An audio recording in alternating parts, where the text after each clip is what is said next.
And welcome to Mock the Week. I'm Dara Breen. Joining me this week are Andy Parsons, Catherine Ryan and Josh Widdicombe, Chris Addison, Hugh Dennis and Milton Jones.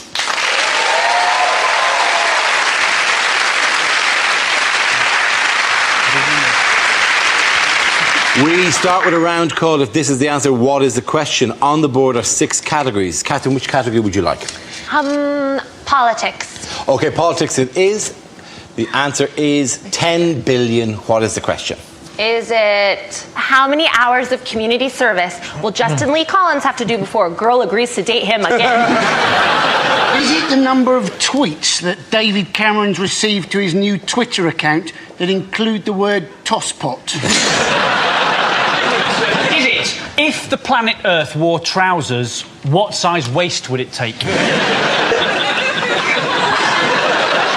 Well, is it? Let me check my notes. No, it is not. Is it how many units do I get through a week? Is it... What does 10 million sound like if you say it when you've got a cold? Is it how many STDs are circulating on the Isle of Fernandos? I don't... What? From Take Me Out. I always thought Take Me Out was a show about people who wanted to be assassinated. Is it how many tattoos would I have to look remotely hard? Is it after how many sheep do you know that you're really not going to go to sleep? Is it how many undeserved chances will Rihanna give Chris Brown? Is it how much would Mr T get if he went to Cash for Gold? Excellent topical reference there. Is it how many sugar puffs can you get in a pillar box?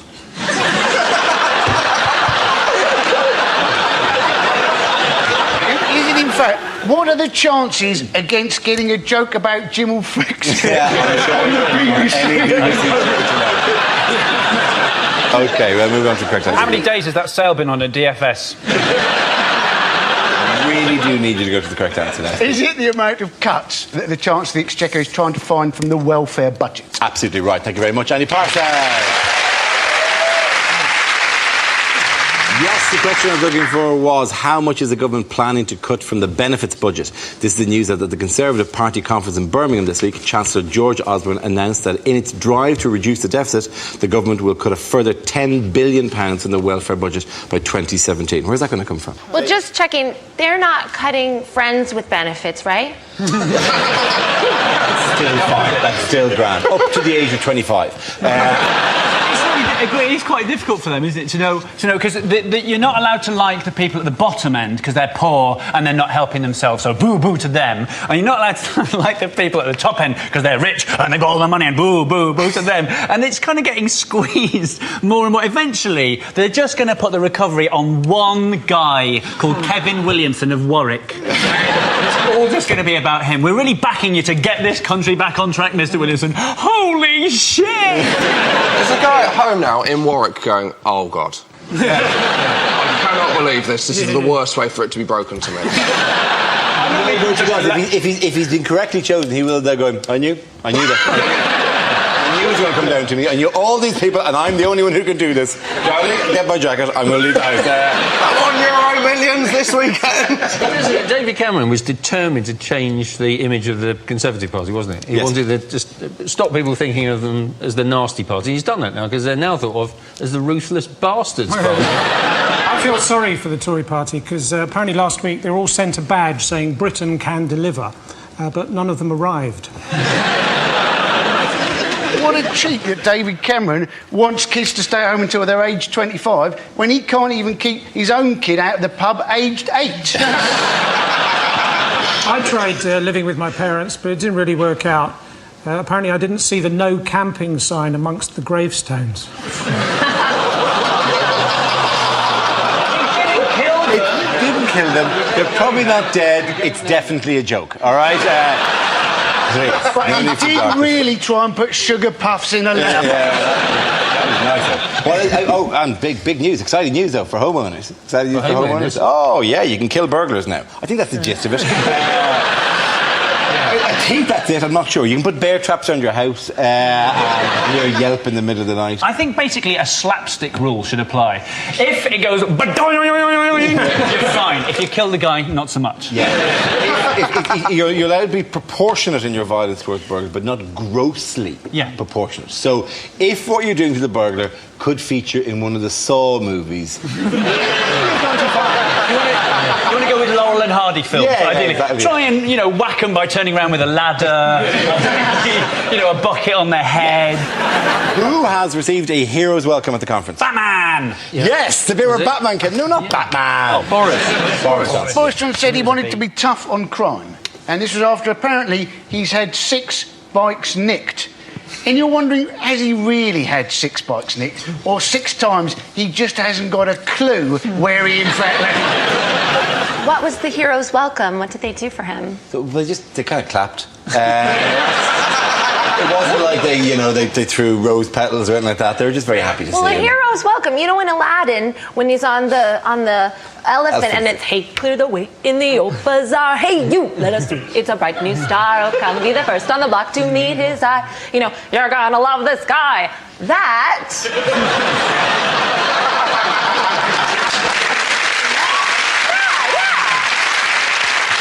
the hero's welcome. I defer to your definition of a hero's welcome. At no point did Bobs arriving on, near, or confusingly like an elephant. They also gave him, like they give everyone at the Tory party conference, they gave him a 2-minute standing ovation. That's what they give absolutely everyone, whatever they've said. It makes perfect sense. It's 30 seconds of clapping and a minute and a half for most of them to stand up. You need a hack. I can do this.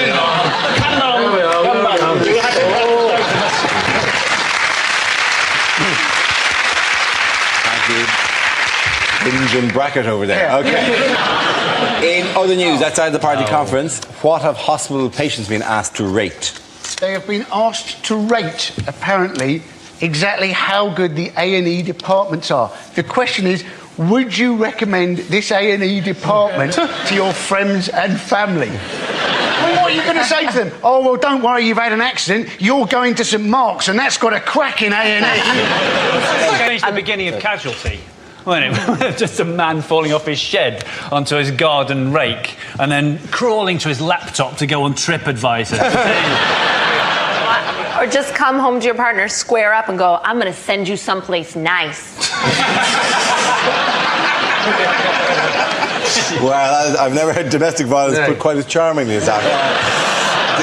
Yes, I know that they put don't know in. There's extremely likely, need or likely, nor unlikely, likely, extremely don't know. Don't ask the people with concussion. How would you rate it? Cabbage? Banana? Cabbage? The people who give the lowest rating are dead. So the results are going to be unavoidably skewed. That's going to be a very awkward conversation when they go, I'm sorry, we've lost him. Do you think he was satisfied with the change?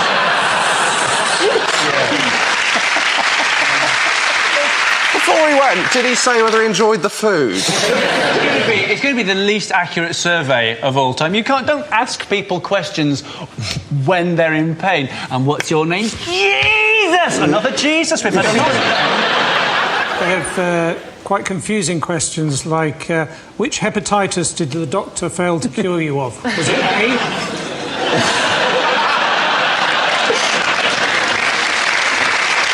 In other news, here's a picture of Illusionist David Blaine performing his latest stunt in New York. Can anyone sum this up with a phrase? Is it, what a stupid stunt? Yeah. Is it giant makes mistake of sitting on lighthouse? Man discovers easiest way to charge new iPhone? Yeah. Is it earth, wind, and douchebag? She's saying, I wish I'd never started changing this light bulb. What they used to keep Bruce Forsyth alive. Remember, keep me plugged in. He's in fact all right, but the dove up his sleeve for the big finish. No! Well, David Blaine, he used to be an illusionist, and now he's an endurance performer, which just sounds like homeless to me. David Blaine's biggest magic trick is staying relevant. I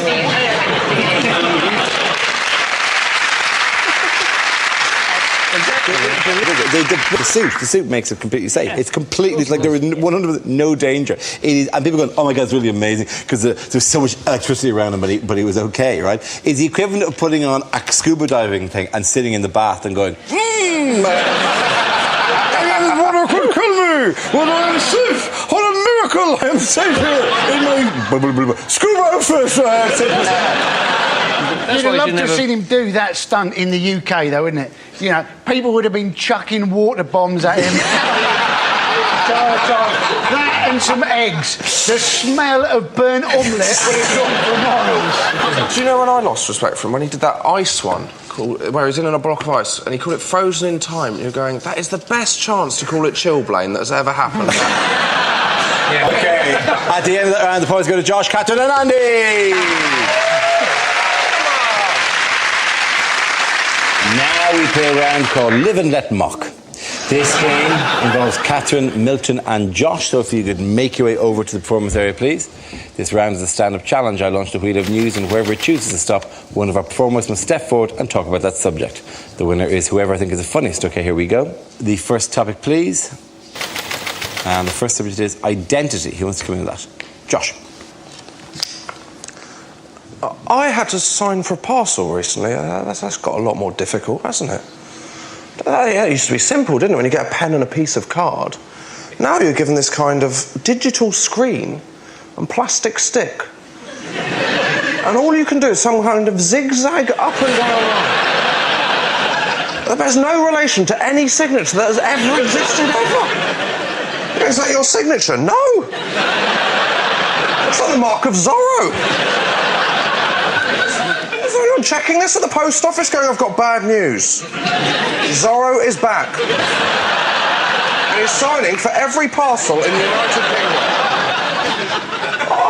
I struggle filling in these forms, but I filled in the census last year. My favourite question was on the final page. There was a question that said, please fill in the details of anyone that doesn't live with you but stayed over on the night of March the 23rd. That's going to be very awkward if you've just had a one-night stand, isn't it? Good morning, a few questions. What is your occupation? What do I want to know? Well, I'm telling the government, actually, yeah. It's not like I think you just drop in, just go, morning, do you take sugar in your tea? Also, would you describe yourself as Caucasian? Thank you very much, Josh Livingston. Okay, let's see what the next subject is. And it's nationality. Who wants to give me that? Catherine. Hello. I'm of mixed heritage, actually. I talk like a Canadian, but I tolerate my partner's drinking like an Irish girl. I travel a lot, from London to Ireland, and anyone who's flown Heathrow to Cork knows that on your way to the plane, they have signs reminding you how many chances you've got left to get drunk. They're like 6 licensed shops, 2 shops, 1 shop. It's like, what? Before I board an aircraft filled with wine to get to the land of Guinness? And the final shop is right at the gate. And in that shop, there's a sign that says, no ID, no sale. And I'm like, this is an international airport. How about no ID? How'd you get on the plane? It is in the boarding lounge. If a terrorist manages to sneak through levels of security at the world's busiest international airport, give him a pint. Thank you very much, Catherine. Okay, that leaves us with Milton. Let's see what you've been left with, Milton. Let's spin the wheel. Transport is the topic.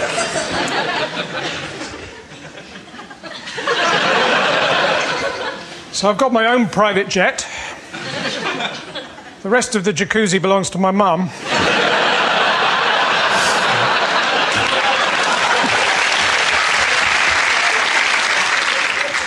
If you've got a sat-nav, don't put the name of the company you're visiting into it. I tried to take some mayonnaise back the other day. I ended up in Helmand Province.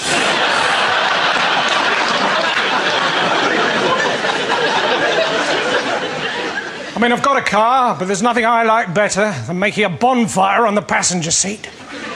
driving up and down, opening and shutting the electric sunroof and pretending to be a steam train. My uncle, he was a taxi driver, but then one day he left home without any indication.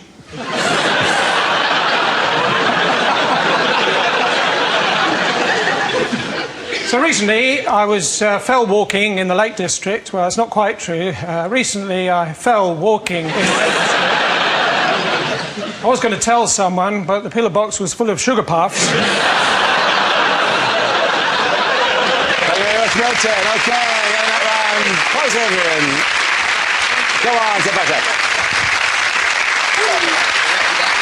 Our next round is called Headliners. Here's a picture of everyone's favourite radical cleric, Abu Hamza, back in his heyday. But what does HFAT stand for? Is it high-fiving always trouble? Is it Hamza fantasises about thumbs? Does he look on the bright side? His feet are terrific. Is it Harvest Festival attracts troublemaker? No, it's holy F, a Teletubby. Is he reading an eye chart and going HFAT?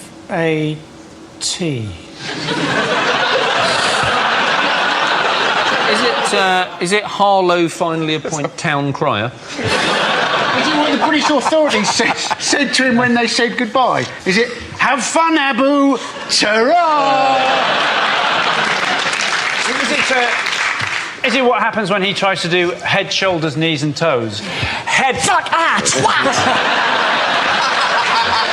I need it. Okay. It's the start of his sermon, isn't it? Hello, Finsbury and Tottenham! Correct answer, please. His fingers aren't there.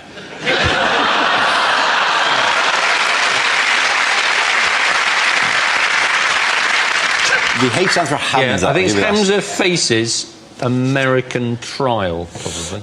Yes, absolutely. Well done. Thank you very much, Hugh Dennis. Very good.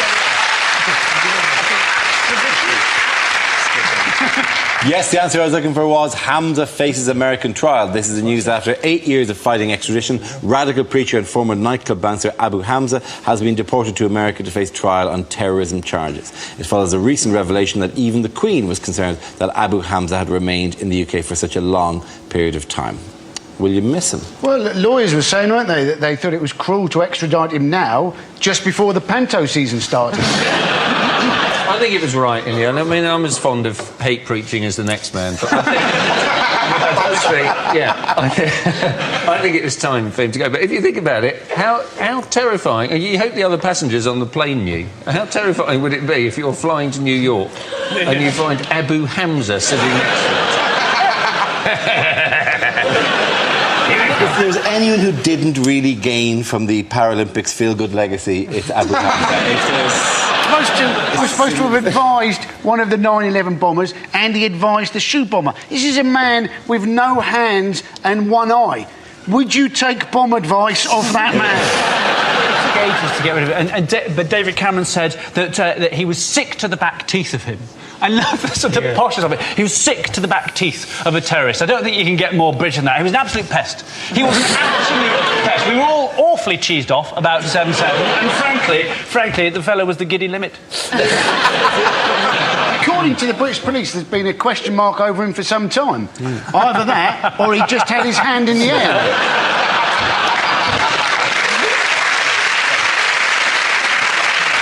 Enjoy them while they're still hot. My favourite bit of the story was that in court they took his hooks off him. There's no need to... I think they should have just covered it with one of those big foam hands. That would have been far more humiliating for him, wouldn't it? We're number one. Denver Nuggets. Denver Nuggets number one. It's always been fascinating to me that Abu Hamza saw 9/11 as a sign that God hates America. And you'd think, you know, with no hands and one eye, God's not that sold on him, really. What I don't understand is he's diabetic and he got legal aid. But surely fizzy drinks aren't good for him. OK, here is a picture of England manager Roy Hodgson, but can you sum this up with a phrase? Is it the world's most disappointing lap dance? Is he saying Richmond, Rickmansworth, Rayners Lane. Thank goodness I'm going to Wembley. Waiting in the tunnel before the game, Roy Hodgson begins to suspect he may be in the wrong tunnel. Looking at the whole picture, is it the London Underground where sexy singles meet? Is it when he took the job and they said he could have a driver to take him to matches? He should have asked a few more questions. Are they saying we apologise for the delay? Luis Suarez has dived in front of the train. Whoops, I've just put a yellow javelin through this man's head. What was the story with him? Well, he was on the tube, and he was on his way to the Emirates, and someone asked him a question, and he broke the unwritten code of talking to people on the tube. You never ever do. You're not allowed to do that. If you're a Londoner, you simply do not talk to people on the tube unless you've got a dog. It wasn't that people were angry that he's given away any confidence about the selection or non-selection of Rio Ferdinand. It was just that he broke the beautiful rule of... You don't talk to people on the tube. On the tube, you have to sit like this. Oh, now I recognise you. Can I borrow your Metro? Thanks. Surely it was just a misunderstanding. Somebody said to Roy Hodgson... So he hasn't arrived at his destination yet. We're sort of hoping he arrives soon. Might stop. He said that he's never going to talk to anyone on the tube again. I want to be there when a tourist comes up to him and goes, is this Marble Arch? And he has to go... Well, it's the only way they'll learn. We'll have to go through that. Hello, Londoner. I'm just out from Ireland. I was wondering what train I should... Oh, you're going? OK, I'll try another one. I would talk to you, Mr. O'Brien. Yeah. I would take you to your destination and carry your bags. Thank you very much. But you are a foreigner. I've been here too long and now I shun you as well. Hello. I'll pretend I'm on a tube. Ask me a question. Hello, sir. I was wondering if you knew this is the perfect place to change for the Jubilee line.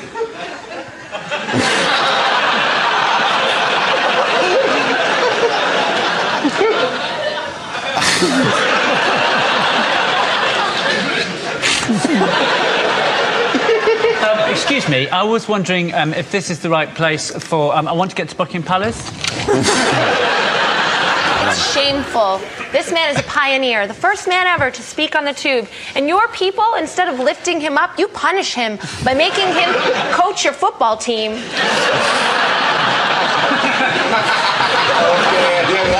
The points go to Josh, Catherine and Andy.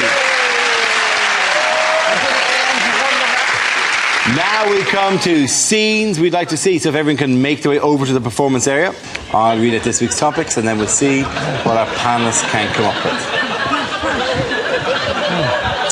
OK, the first subject is lines you wouldn't hear in a Bond movie. Agents aren't what they used to be, 007. Meet 118118.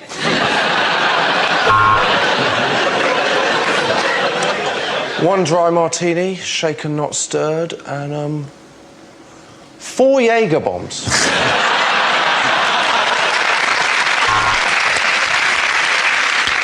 So, Bond, we're really pushing product placement in this film. So here's your new secretary, Miss MoneySupermarket.com.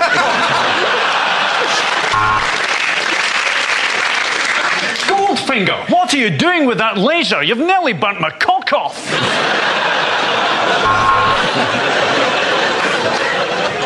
So, laser guided, fires at will. Lovely in the hand, incredible repeat speed. Tell me, Mr. Bond, where'd you get a penis like this?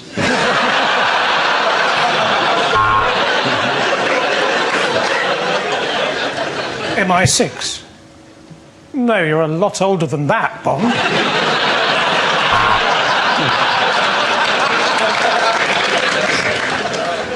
Aha! Mr. Bond. It appears that somebody has stolen my cat.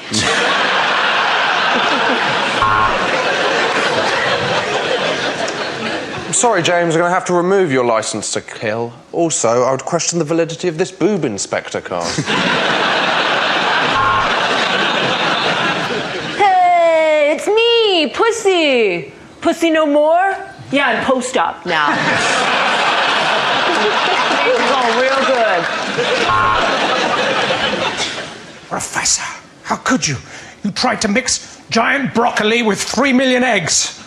So, your terrible flan has failed.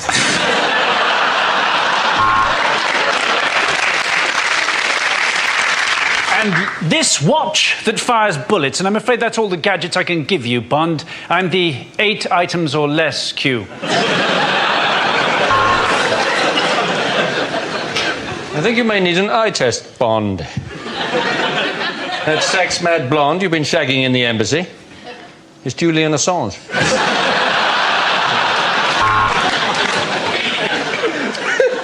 So she's smuggling diamonds somehow, Bond, and your job is to find out how. Just go to the hotel reception and ask for Fanny Vajazzle. Okay, the next topic is unlikely things to hear at a party conference. Yes, I'm a millionaire. Yes, I went to Eton. But I really feel I can relate to the rest of you scum.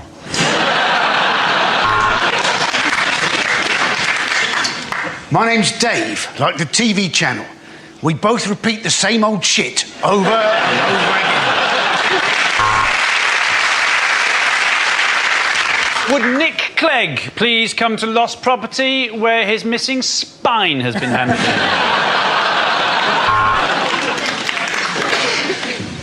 Am I to the left? Am I to the right? I'll be honest. It depends which trousers I'm wearing. So that concludes the conference. One more question. Would anyone like to buy a 40-foot sign with the word Conservatives written on it? I'd avoid the hotel bar. Anne Widdecombe's in there reading 50 Shades of Grey. It has just been unacceptable cut after unacceptable cut. Why can't Boris Johnson find a proper hairdresser? Welcome to the UKIP conference, the first conference to be held here in Islamabad.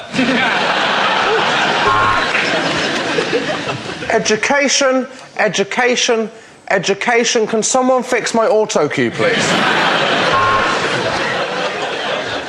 Politicians ready! Gladiators ready!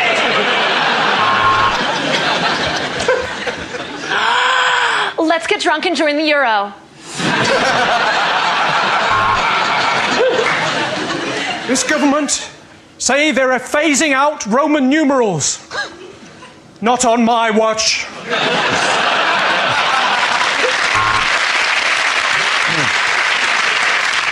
There have never been enough women in this party, and that is why, from this afternoon, you can call me Stephanie.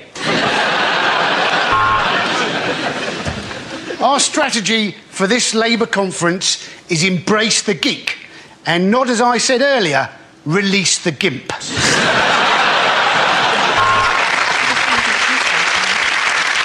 Here in support of Testicular Cancer Awareness Week, it's Shadow Chancellor Ed Ball.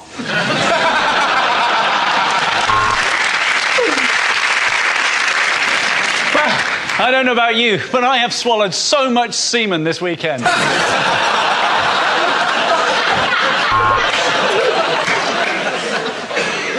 My name's Dave, like the TV channel, and I repeat the same old shit over and over again. There you go. At the end of that round, the boys with Josh, Catherine and Andy.